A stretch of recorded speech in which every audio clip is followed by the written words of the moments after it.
Silakan.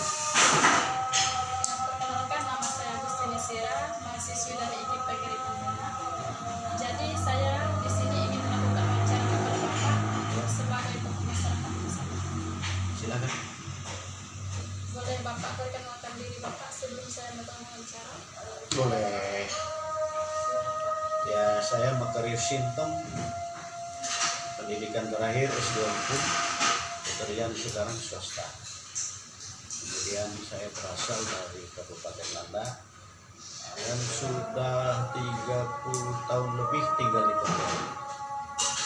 40 tahun kurang lebih. Silakan. Baik Pak, jadi saya di sini ingin bertanya mengenai latar belakang beliau sebagai tokoh masyarakat di sini. Ya, Jadi yang pertama itu, apa saja kegiatan Bapak yang sudah atau belum terlaksana dalam menjalani sebagai tokoh masyarakat di sini? yang saya sudah sejak SMA sudah ke politik ya. Kebetulan tinggal di rumah politik, tinggal di kantor partai itu masih 3 partai. Partai Golkar, PDI lama ya, PDI Kurus, P3. Jadi SMA itu sudah ada KTA ya, sudah ada KTA partai. Lalu sambil kuliah saya juga sudah aktif di berbagai organisasi, bahkan dipercaya untuk mencari orang masuk dalam pengurus, terutama Pemuda Katolik yang kita bentuk kembali, yang sudah vakum sekian puluh tahun. Kemudian tanggal 14 Agustus 85 kita bentuk kembali.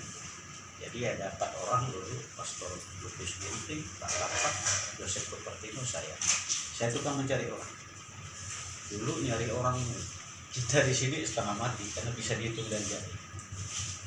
Kemudian seiring perjalanan waktu sambil kuliah juga saya sering membela orang. Kebetulan pendidikan saya hukum, jadi saya bela orang-orang kita yang tertindas, yang kena diskriminasi sampai ke Jagoy Bapak.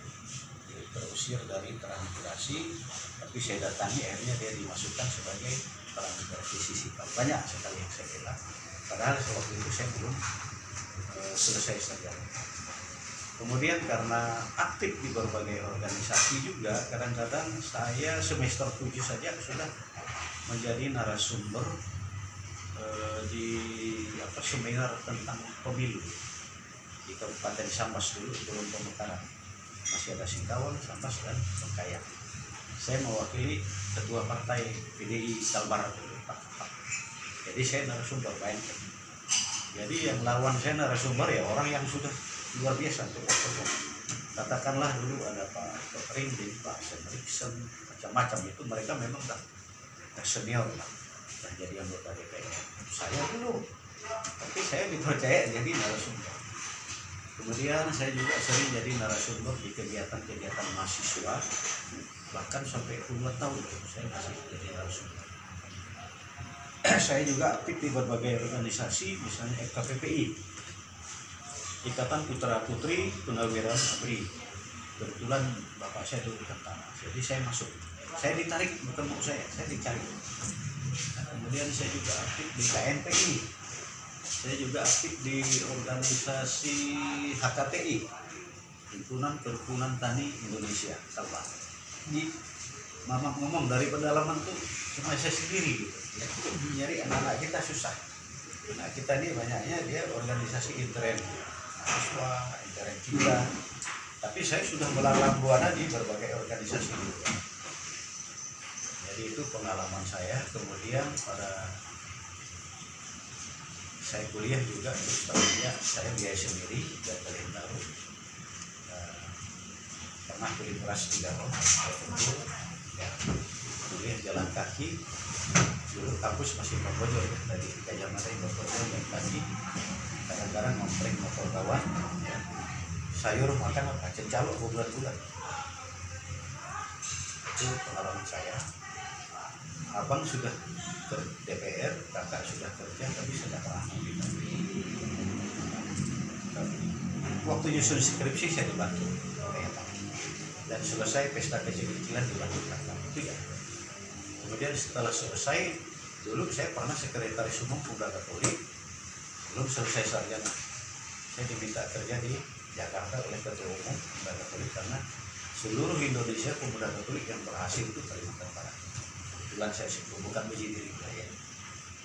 Saya diminta kerja sana, bahkan saya hampir terpilih jadi sekjen Pemuda Katolik Pusat, tapi saya tolak karena saya masih mikirkan kalau ini diskriminasi terhadap orang-orang kita luar biasa.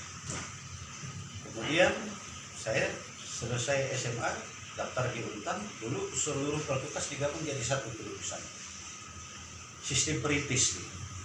Transisi ke Sipen Maru. Puji Tuhan saya peringkat 10 dari 1000 lebih.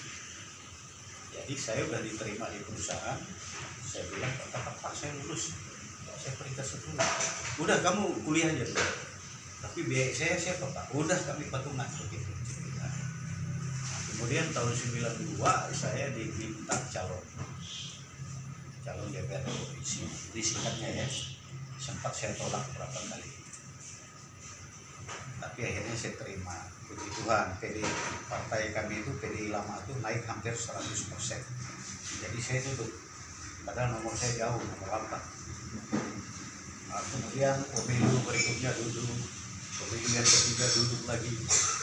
Jadi karena dulu sistem tertutup ya, nomor urut. Kemudian pemilu 2009 partai kita bubar gitu, akan memberi ketentuan threshold. Masuklah di PPDI dulu. Juga tidak terpilih karena dikadalin juga suaranya.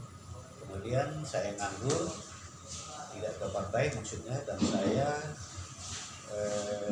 setelah Dewan itu saya kerja juga di berbagai perusahaan. Kemudian sempat lagi saya calon tahun 2014 ya, partai baru, dan saya juga termasuk salah satu deklaratornya, pendiri di kantor. Tapi suara dikadalin juga, saya tidak duduk lagi. Nah, kemudian tuh 2024 saya didorong oleh teman-teman untuk maju sebagai calon DPD. Sebenarnya saya udah tidak mau.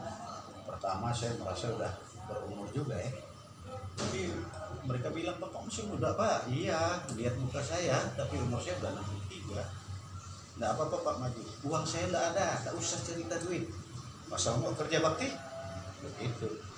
Termasuk lah ya teman di samping kita nyoba maju ceritanya. Itu pun ditipu juga, dibuatkan medsos, Facebook, Instagram, spek dalam waktu sebulan melebihi 5.000. Bingung mereka, lo kayak artis saja. Saya belum terima, saya survei juga 6 bulan. Setelah itu baru oke, lanjut. Jadi untuk 2024 Om mencoba untuk memenuhi dorongan teman-teman untuk calon sebagai anggota DPD RI. Mudah-mudahan ada berkat dukungan dari teman-teman. Hanya satu barangkali yang mau saya tunjukkan kepada masyarakat pada umumnya dan generasi muda, generasi milenial. Ke depan itu kalau bisa kita juga harus bisa memberikan pendidikan politik kepada masyarakat. Apakah itu memilih anggota DPR, kabupaten kota, provinsi dan pusat, apakah itu memilih anggota DPD, apakah itu memilih kepala daerah, apakah itu memilih presiden. Jadi kita harus bisa memberikan pendidikan politik, wawasan yang baik kepada masyarakat agar mereka tidak salah pilih. Contoh, kita sekarang nggak mungkin bisa membendung atau melarang orang mau calon DPR, calon DPD, calon bupati, gubernur, karena semua kita dijamin oleh undang-undang sepanjang kita memenuhi syarat boleh. Tapi di samping boleh itu juga jangan sampai juga masyarakat kita terjebak dalam calon-calon yang ada ya. Di satu sisi kita tidak bisa melarang dia calon, tapi di sisi lain masyarakat jangan terjebak. Contoh, biasa setelah pemilu sekian bulan, setahun, banyak yang ngomel, terutama pada anggota dewan, pada bupati yang dia pilih. Ternyata ternyata tidak sesuai dengan harapan dia. Kita tidak bisa nyalahkan orang yang terpilih itu. Salah kita sendiri, kenapa kita memilih dia? Nah, jangan sampai itu terjadi lagi nanti, karena itu perlu pendidikan politik, terutama untuk calon pusat. Apakah DPR RI, DPD, DPR provinsi, ini kan kelas pemikirannya udah tinggi, ya, bukan lagi kaleng-kaleng. Nah, sekarang ini kan menjamur calon, bahkan yang tidak ngerti apapun pun calon, karena dia punya duit, karena dia terkenal, kan begitu. Tapi jangan kita memilih keterkenalannya. Kita udah pengalaman dan banyaknya artis-artis ibu kota yang jadi DPR RI. Apa yang dia buat? Tidak bisa ngomong apa-apa, karena memang bukan bidang dia. Rekam jejaknya bukan di politik, dia rekam jejak di seni, artis. Nah, artinya yang bayar siapa gaji dia? Kita masyarakat, rugi kita tuh. Tidak mampu dia perjuangkan kita. Nah, demikian juga ke depannya. Ini kan banyak calon yang tidak jelas juga pendidikannya, tidak sampai. Tapi bukan karena aku calon, aku harus ngomong begini juga. Siapapun yang terpilih calon DPD nanti, ya. Tapi kriteria itu yang harus dipenuhi apa? Rekam jejak politik dia pengalaman atau tidak? Apakah dia pernah di pemerintahan? Apakah dia pernah di pegawai yang lain, misalnya guru apa? Lalu pendidikannya sampai enggak? Karena kalau DPD ini itu tingkat elit tinggi. Di situ mantan pejabat tinggi negara, mantan jenderal, apakah jenderal polisi, tentara, ya, mantan lagi hakim di situ. Jadi yang dibicarakan tingkat tinggi ruang lingkupnya, masalah pemekaran, masalah otonomi daerah dan lain-lain. Lalu terpilih lagi yang dah top ini tadi, karena dia terkenal. Lalu duduk, tidak ngerti apa-apa. Kita gaji dia mahal-mahal. Nah, kita di Kalbar ini perlu orang yang berani ke depan untuk memperjuangkan. Banyak yang bisa diperjuangkan. 5 tahun terakhir, 10 tahun terakhir kita gagal loh. DPR RI kita, DPD kita gagal. Apa yang itu bilang gagal? Tidak mampu memperjuangkan pemekaran wilayah. Kita akan diperjuangkan oleh Dewan Korosbi, tapi tidak berhasil. Oke. Itu barangkali harapan saya. Nanti kan pemilihan legislatif dulu. Setelah itu sekian bulan baru pemilihan kepala daerah, presiden. Demikian juga presiden nanti jangan sampai kita terjebak dalam situasi yang tidak baik, misalnya kelompok garis keras kita dulu kan. Nah, kita harapkan nanti yang calon ini, yang terpilih ini betul-betul orang yang nasionalismenya tinggi supaya Indonesia ini tetap ada, Pancasila ini tetap kukuh, ya, tetap dipertahankan. Karena tanpa Pancasila kita bisa hancur sebagai negara.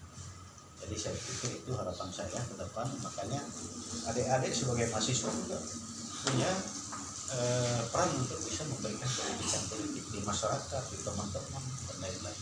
Pikir itu aja. Puas. Jadi demikian penjelasan dari Bapak Makarius Sintong. Semoga dapat bermanfaat bagi generasi muda.